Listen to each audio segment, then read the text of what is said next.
Masubukan nga ang bago kong anting-anting ngayon. Bigay ito ng lolo ko dahil magsisimana Santa na.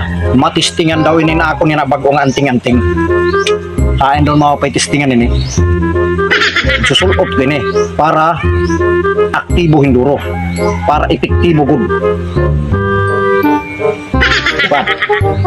Yan. Pagkatapos, pwede na akong mag-orasyon nito para mawala ang isang bagay o isang tao. Yan na, kami anting-anting na ko. Kami na yan ang maupay.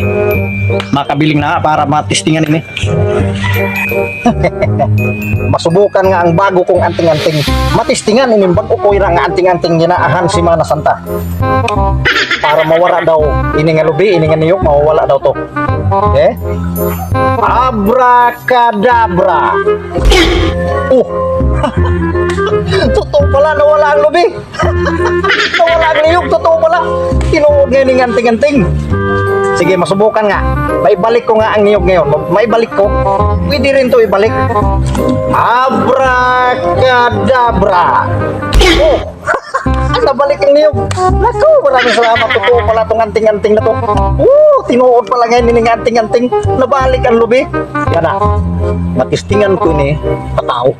Idudong. Pwede ko ini na matistingan.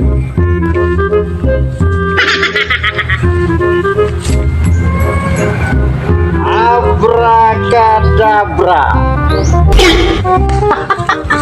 Nawala na si Dodong. Nasaan ako? Nandito pala ako sa siliran. Nawala si Dodong. Nawala na Dodong. Hain na daw lang yun ah. Agoy, hain na daw niya na kabata.